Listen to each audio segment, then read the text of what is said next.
My father raised me to fear all men and called security on my boyfriend for abducting me from my job.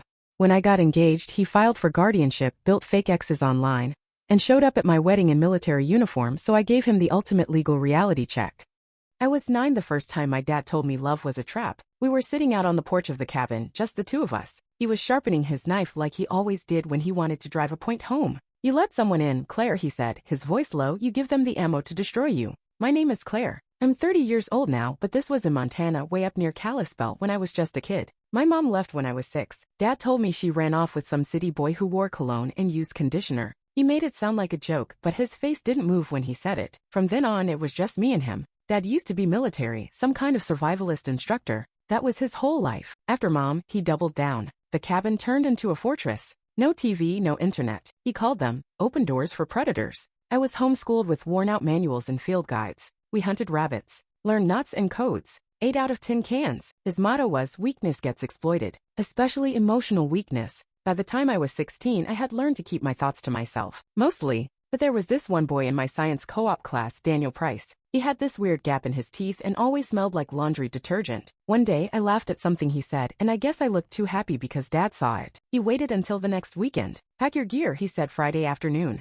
"We're going north." I didn't even ask where. Asking meant pushback, and pushback meant punishment. He drove us 2 hours up a logging road and dropped me with a tarp, a knife, and 1 can of beans. "You like boys now," he said, voice flat. "Let's see how Daniel would do out here." He left. 2 nights alone. No fire. Cold enough that my fingers went numb the second night. I didn't cry. I knew better than to cry. When he came back Sunday morning, he brought oatmeal and didn't say a word all the way home. But that night, when I went to shower, I found my prom dress gone. The one I had saved allowance for, hidden behind my textbooks. It wasn't just gone. I found the ashes in the fire pit. "Vanity leads to vulnerability," he said. "And vulnerability leads to betrayal." After that, I stopped fighting. I stopped talking about school. Stopped wearing makeup. Stopped even glancing at boys. It was easier that way. Safer. Dad liked control. Liked to believe we were the only sane ones left. He had this fantasy that it was him and me against the world. And I let him have it, because fighting back just made everything worse. But sometimes late at night, I'd lie in bed and pretend I lived somewhere else. Somewhere with neighbors and birthday parties. Somewhere I could have secrets and makeup and maybe even love. That yearning never went away. I just learned how to bury it deep enough that he couldn't see it. I was 26 the first time I lied to my dad about a man. His name was Mark. We met on an airfield outside of Denver during a cold weather launch test. I was there in my role as an aircraft design engineer. He was handling logistics, mostly crate inspections, fuel manifests, boring stuff. But he offered me his coat when the wind kicked up and made a joke about heat-seeking engineers, and for some reason I laughed. That laugh changed everything. At first I told myself it was harmless. A few work lunches, some email exchanges, then dinner, then a weekend trip to Santa Fe. He held my hand like it was something sacred, not stolen. Mark was steady, quiet, kind in a way that made me feel both safe and guilty. Back in Montana, my dad thought I was spending weekends at a remote satellite lab, a real place I sometimes use for field testing. I told him the internet was spotty, which explained the hours of silence. Sometimes I'd send a stage photo, me in a workshop jumper, grease on my cheek from a smudge I applied myself. Lying came easier than it should have. To Dad, Mark was just the delivery guy. I mentioned him once casually in passing. A contractor who brought up spare parts from the city. Dad grunted but didn't press. He never trusted anyone outside his bubble, so I knew better than to let him see my excitement. I kept Mark wrapped up in fake work trips, test flights, team building, exercises. But sometimes when Mark brushed my hair behind my ear or kissed the top of my hand for no reason, I thought, if Dad ever finds out, this is going to burn everything down. "You're tense again," Mark said one night as we were walking back to my apartment after dinner. "Is it me or him?" I stopped walking. "It's not you." He gave a small nod, like he already knew. "You ever gonna tell me what he did to you?" I didn't answer. Because how do you explain years of silence and cold food and burned dresses? How do you explain the kind of control that seeps under your skin until it feels like your own thoughts? I kissed him instead. That night, I lay awake beside him, staring at the ceiling of my downtown apartment. It still felt like a borrowed life. This clean space with actual furniture, soft lighting, and a man who made coffee in the morning just because he wanted to. I told myself I could live like this in parallel truths, with Dad believing I was still the same obedient soldier he raised, while I built something real with Mark behind the curtain. When Mark started talking about moving in, I didn't say no. When he showed me a ring box, didn't open it, just showed me, I smiled. But deep down, I knew the truth. There would never be a right time to tell Dad, because love to him was the enemy. And I was living with the enemy in my bed. It was a Thursday night when everything fell apart. Mark and I had just started cooking together after work. He was at the stove stirring a pot of risotto, and I was slicing mushrooms at the counter. Music was playing low from the speaker, something soft, something normal. The kind of evening that made me forget, for a little while, how carefully I lived the rest of my life. Until the knock. Not a knock, actually. A loud, hollow thud. The kind of knock that wasn't asking to be invited in. Mark looked up. You expecting someone? I wasn't. When I opened the door, I felt my whole body lock up. It was my father. He stood there in a heavy field jacket, boots still caked with mud. His eyes flicked past me, landing on Mark in the kitchen, and I swear I saw his pupils shrink. I knew it, he said. My voice came out shaky. What are you doing here? You said you were out of town, he said, stepping into the apartment uninvited. You told me you were at the test site. I didn't move. I couldn't. Mark turned off the burner and stepped over. Hey, I'm Mark, he said calmly. You must be Claire's. You shut your mouth. My father's hand was already at his belt loop. He pulled out a wrench, one of those heavy ones you use for pipe fittings. You think I don't see what this is? You think I don't know a manipulation campaign when I see one? Dad, stop, I said, stepping between them. You need to leave. He didn't even look at me. He's running a playbook on you. Classic isolation protocol, love bombing entrapment. You're not thinking straight. He didn't do anything wrong, I said, my voice rising. You can't just show up here and Mark raised both hands. Sir, we don't want any trouble. Don't call me sir. My dad's knuckles were white around the wrench. You're not military. You're not family. He took a step forward. That's when I finally snapped. Stop it, I shouted. You don't get to decide who I see. You don't get to control my life. That got his attention. For a split second, he looked at me, really looked at me. And I saw it. The hurt, the confusion, and underneath it all, the rage. The betrayal he had been preparing for his whole life. You're already compromised, he muttered. He's gotten to your mind. We're leaving, I said. Right now. Mark grabbed his keys. I pushed my dad's arm down when he tried to block us. As we moved past him, he yelled after us, you'll see. When he turns on you, when you end up used and discarded like your mother, you'll see I was right. We didn't look back. That night, while we stayed at Mark's friend's place across town, my phone lit up with a dozen missed calls. Then a voicemail from the county sheriff. My father had filed a report. He told them I'd been abducted by a trafficking ring. I looked at Mark. I looked at the window. And I knew. This wasn't about protection. This was war. It started with a message request from someone named Danielle T. The profile photo showed a smiling brunette with freckles and a golden retriever. Pretty, normal looking. She said she was Mark's ex, said they'd been together for 3 years and that I deserved to know what kind of man he really was. I read the message 3 times before closing the app. I didn't reply.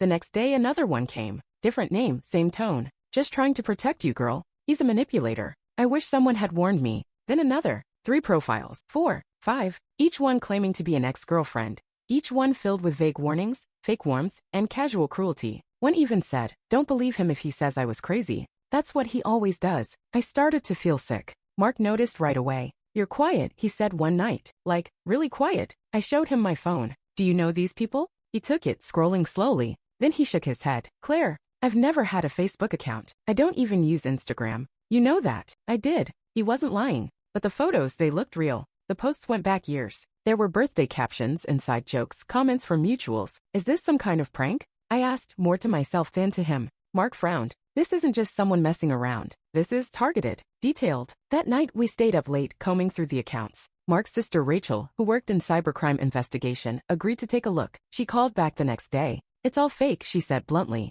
Stock photos, copied bios. Even the comment threads are AI generated or lifted from inactive accounts. It's coordinated. I didn't speak. Whoever did this knows what they're doing, Rachel continued. And they know you. These profiles were designed to make you doubt him. Mark sat next to me on the couch, his hand resting on my knee. Do you think it could be your dad? I didn't answer right away. Because I already knew. Who else would go this far? Who else would need control so badly he'd fabricate an entire history of heartbreak just to wedge himself back into my life? Rachel emailed over a full report, timestamps, metadata, IP addresses. Every trail pointed to a remote access VPN, but the last backup server pinged from a location just 10 miles outside Kalispell. Your father's old emergency dispatch cabin, I said out loud, barely recognizing my own voice. Mark didn't say anything. He didn't have to. That night, I sat at the edge of our bed, staring at the wall. My father used to say love was a weapon. But this wasn't about love. This was about ownership. It wasn't just that he wanted to protect me. He wanted to erase anything that didn't start and end with him. And I'd finally seen how far he'd go to make sure that happened. I thought the worst had already happened. I thought once my father fabricated online identities to sabotage my relationship, I'd seen the full extent of what he was capable of. I was wrong. It happened during a major client presentation at work. My team had been preparing for weeks, finalizing designs, coordinating logistics, and rehearsing every detail for a panel of aerospace executives from Zurich and Seattle. It was a big deal, a promotion on the line kind of deal. I wore my blazer, my heels, even curled my hair that morning. At 10:06 a.m., just as I was walking through the final slide on propulsion redundancy, the doors to the secure conference room burst open. It didn't happen gradually. No one knocked. No one cleared their throat. It was a crash, loud, heavy. And then I heard his voice. I'm sorry, but this can't wait. My daughter is in danger. My mouth went dry. Heads turned. A few people exchanged nervous glances. One of the Zurich execs raised an eyebrow, confused. My project lead stood up, his hand halfway to his phone. My father stood in the doorway wearing full military fatigues. Not his old training clothes. Actual camouflage. The kind that looked like he'd come straight from a perimeter sweep. In his hands was a manila folder labeled in red marker. Claire, compromised. Sir, this is a secure, one of the assistants began, but he raised his voice over her. She's not well. She's being manipulated by a professional predator. She's under psychological duress. He looked straight at the VP of operations. You people are enabling her downfall. I stood frozen at the front of the room, my laser pointer still aimed at the screen. I have documentation, he said, opening the folder. Profiles of the man she's living with, his false background, surveillance inconsistencies, financial dependency markers. The folder was full of printed screenshots, some real, most fake, bank transfers, emails, even a fake transcript from my old therapist's office claiming I was under observation for delusional attachment. The VP looked at me. Claire, do you know this man? I nodded. He's my father, and I need him removed. Security was called, but not before he turned to me, I sharpened voice trembling with righteousness. They're laughing at you, Claire. You're just another case study in tactical romance. Wake up before he ruins you. I didn't respond. I couldn't. After they dragged him out, I finished the presentation. Somehow, the Zurich execs thanked me politely. The Seattle rep didn't make eye contact. By the next morning, HR had already written me up. Protocol violation, they said. Even though you didn't invite the disruption, you're expected to maintain a professional boundary with your known associates. Colleagues whispered when I walked into the break room. Someone had added a new nickname to the whiteboard under Project Nicknames, the handler's daughter. At home, things got worse. Our landlord started letting himself in for wellness checks. Apparently, someone had submitted an anonymous tip that I was in a coercive relationship. Just want to make sure you're not being held against your will, he said with a fake smile. Then I noticed something in my bank account. Small deposits. Random amounts. Each one labeled emergency fund. For Claire's escape. $50 here. $100 there. Breadcrumbs. A paper trail. He was planting evidence, crafting the illusion that I was a woman in crisis, living with a man who controlled her finances, cut her off from her family, and if you followed his narrative was probably grooming her for something worse. I closed the blinds, changed the locks, quit leaving the apartment unless it was absolutely necessary. But everywhere I went, I felt his shadow. He wasn't trying to rescue me anymore. He was trying to erase me and leave behind only the version of me he thought the world should believe. I met Rachel in a coffee shop across from the courthouse. 3 days after my father tried to crash my career. She wore a leather jacket over her plainclothes badge and looked more like a motorcycle cop than a detective. But the second she sat down, she gave me this look, sharp, unflinching, no pity in it, and I almost cried from relief. So she said, setting down her iced Americano, you ready to stop playing defense? Rachel was Mark's older sister. We'd met once before briefly at a holiday dinner. I remembered her firm handshake and how she noticed everything in the room without appearing to look. When the sabotage started getting more personal, Mark asked if I'd talk to her. I resisted. For weeks. Now I was desperate. I have everything, I told her, pulling out a slim USB stick and sliding it across the table. Emails, screenshots, surveillance footage from our doorbell cam. He's been showing up in disguise. There are burner accounts tied to his old usernames, even the fake ex-girlfriend profiles. Rachel nodded slowly, eyes never leaving mine. And you're okay if I open a file on him? I hesitated. Then, yes, for the first time I said it out loud. I want to press charges if there's enough. I want him out of my life. Good, she said. Because this isn't just obsessive behavior. It's criminal now. That night, Mark came home with a new piece of news. One of his co-workers, Jared, had pulled him aside after a team meeting and looked genuinely uncomfortable. Your girlfriend's dad offered me $5,000 to take you out for drinks and hit on some other woman. He said he just needed photos. Nothing illegal, just enough to show her who you really are. I felt my stomach drop. Did he? He recorded the whole conversation, Mark said, handing me his phone. I watched as Jared, clearly uneasy, asked my father to clarify the plan. I just need visual evidence, my father said in the video, calm and professional, like he was discussing a weather report. Something that'll force her to confront the truth. She'll believe it more if it looks like it came from a neutral party. I stared at the screen, feeling both numb and electric. He had crossed the line. He wasn't just manipulating me anymore, he was attempting to manufacture infidelity. This isn't about safety, I said aloud. This is about destroying me if he can't own me. Rachel added the footage to the file. You've got enough to file for a restraining order, she said. We'll start there. But if he tries anything else, we'll pursue criminal charges. For the first time in my adult life, I felt something new building up in my chest. Not dread, not guilt, resolve. He raised me to believe the world was full of enemies. Now I finally believed him because he'd made himself one. The emergency guardianship notice came in a plain white envelope. I almost threw it out with the junk mail, no return address, no markings. but the second I opened it and saw the words petition for temporary guardianship, I felt the blood drain from my face. He was trying to take legal control of me. In his petition, he claimed I was mentally unfit to manage my finances or personal safety, that I had been isolated by a manipulative male partner, that I was showing erratic and paranoid behavior, and that he feared for my long-term well-being. He cited the fake online harassment, the missing prom dress, burned years ago of course, and even included a screenshot from a therapy blog I once shared on a private forum, completely out of context. But he didn't expect what came next. My therapist, Dr. Loring, who I'd seen off and on for almost a decade, provided a detailed affidavit. She included records of our sessions, notes from times I'd mentioned my father's extreme behaviors, and a history of my clean mental health. She wrote, plainly, that I had shown remarkable resilience under coercive emotional pressure, and that my father's behavior bordered on long-term psychological abuse. It shut the petition down before it reached a hearing. But it didn't end there. 1 week later, I came home and found the door ajar. Nothing was missing. My jewelry was untouched. Our laptops were still on the table. Even my cash stash in the top drawer was there. But every single frame photo of Mark and me was gone. In their place were laminated snapshots of me at survival camp, me as a teenager, crouched in mud with a map in my hand, wearing the fatigues he used to say made me stronger than the world. Even the one from my 6th birthday, the last one before Mom left, had been propped up on the nightstand like a warning. I sank to the floor. My hands shook. I could barely call Mark. I didn't lock it, I whispered when he answered. I forgot. I was in a rush this morning and Claire, he said gently, this isn't your fault. You didn't let him in. He forced his way. The police report was filed that night. Forced entry. No theft, just targeted property tampering and stalking behavior. The restraining order came through the following week. Rachel helped us compile a full dossier, over 200 pages of evidence, voicemails, surveillance screenshots, IP logs from the fake social accounts, the attempted bribery with Jared, the fake EXES, the guardianship petition, the bank transfers labeled escape funds. It read like a psychological thriller, except it wasn't fiction. It was my life. The judge didn't hesitate. My father was placed under a temporary restraining order and ordered to surrender all firearms for the duration of the investigation. When he violated it by showing up at Rachel's house under the pretense of retrieving personal property, he was arrested on the spot. They found a notepad in his truck with my daily routines sketched out. Times I left the apartment. Grocery store patterns.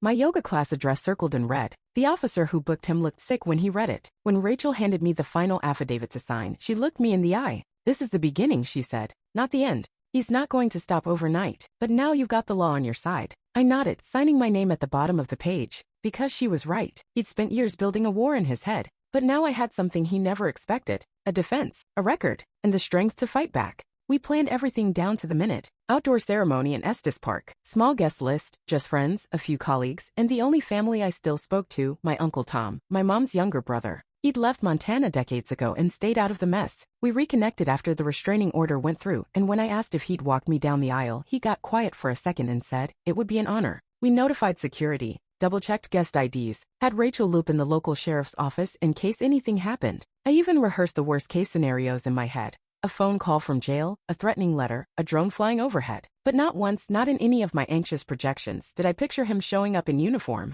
But he did. Right as the music swelled and the crowd rose from their chairs, I heard a sharp voice cutting through the stillness. She doesn't understand what's happening. You're all participating in a lie. Gasps. And then there he was, my father in full dress uniform, the one he hadn't worn in over 20 years. Bronze buttons, shine boots, ribbons he hadn't earned. A look on his face like he thought this was his mission briefing. Security moved fast. He tried to push past the front row, shouting about indoctrination and betrayal, about strategic romance extraction and enemy infiltration. Rachel was already on her phone, speaking into a calm voice I could barely hear over the chaos. My Uncle Tom stepped in front of me, his hand firm on mine. Don't look at him, he said. Look at Mark. I did. Mark was standing there, stunned but steady, his eyes locked on mine like nothing else in the world existed. My father was handcuffed less than 60 seconds later. As they led him away, he screamed, I'm not done. I'll never stop saving you. I didn't flinch. The music started again. We waited, and then I walked. I took each step with Tom by my side, with the sounds of my father's final act still hanging somewhere behind me. But it didn't matter. Not anymore. What mattered was the man waiting at the altar. The one who saw me, not as something to fix or contain, but as someone to love freely, completely. What mattered was the sun on my shoulders, the wind moving through the trees, and the quiet strength I had built inside myself over all these years. The ceremony was beautiful. No interruptions. No speeches about control or sacrifice. Just vows spoken through tears. Soft laughter when Mark almost dropped the ring, and the way our friends clapped like they'd been holding it in for weeks. The next morning, I wrote my victim impact statement. I didn't make it emotional. I made it clear. I outlined what he'd done, how long it lasted, and what it cost me. Then I signed it with my full name. not his daughter. Just me, Claire Elaine Duval, finally free. The sentence came down in early spring. 9 months in county jail, 3 years probation, mandatory therapy bi-weekly, no firearms, no contact, no exceptions. It didn't feel like victory. Not exactly, but it felt like closure, like the last door finally swinging shut behind him. I blocked the prison number the same day it appeared on my phone. A week later, I started getting letters. It came from the facility's mailing system,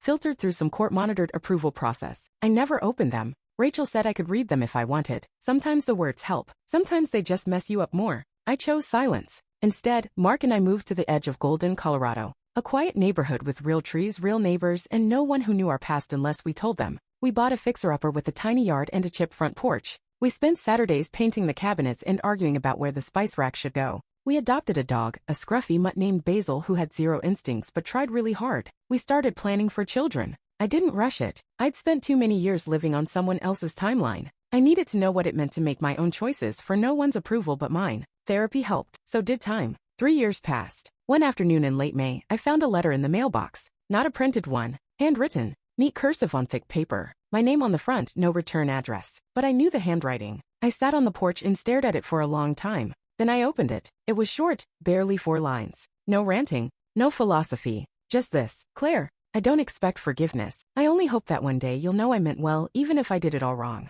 Dad. At the bottom, in tiny letters, someone had written, reviewed and approved by Court Counselor J. Faulkner, LMFD. I folded the letter once carefully and took a deep breath. I didn't cry. I didn't get angry. I just sat with it. Later that night, I wrote back. Not pages, not an explanation. Just one sentence scrawled in black ink. When you're ready to respect my life, we can begin again with boundaries. I put it in an envelope and handed it to Rachel to deliver through the official channel. She didn't ask questions. She just gave a small nod and said, that's the kind of reply that gets remembered. And maybe that's what I needed. Not a reunion. Not some dramatic confrontation. Just a line in the sand. A quiet declaration that I'm no longer the frightened girl hiding behind silence and obedience. I'm a woman who rebuilt her life brick by brick without him. And if he ever wants to see who I've become, it'll be on my terms. No threats. No weapons. No control. Just truth. And boundaries. And peace. We met in a public park just outside Boulder. I picked the spot carefully, open, bright, with families everywhere and a police substation less than a block away.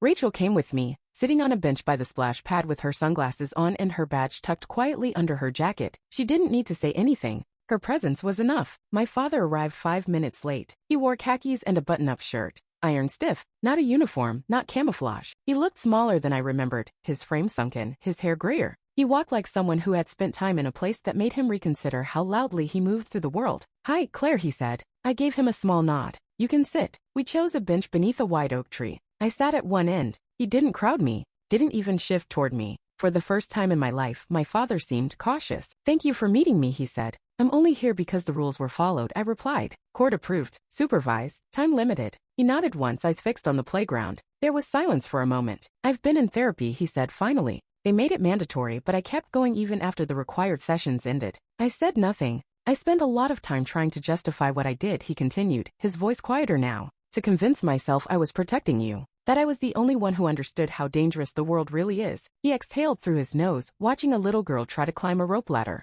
But they weren't just mistakes. What I did, it was control. It was about fear. And about me. His hands were clasped between his knees, not clenched, just still. You made me afraid to love anyone, I said, not looking at him. You told me romance was a weakness. You trained me like I was something you owned. He didn't interrupt. You burned my prom dress. He closed his eyes. I know. You tried to erase Mark from my life. You nearly destroyed my job. You broke into my home and replaced my memories with your version of me. His throat worked hard to swallow. I know, he said again. And I'm sorry. I turned to face him for the first time. Are you sorry because you see me now or because the world finally saw what you did? He didn't answer right away. I'm sorry, he said, because I see what I cost you. I see the damage. I see that I made you feel like you had to earn basic freedom. I held his gaze for a moment longer. Then I stood. I brought someone, I said. From behind the tree, Mark appeared, our toddler in his arms. She had my eyes and his soft curls, and was clutching a sippy cup like it contained secrets. I held out my arms and took her. My father stared, not at me, but at her. Not with hunger or control, but something quieter.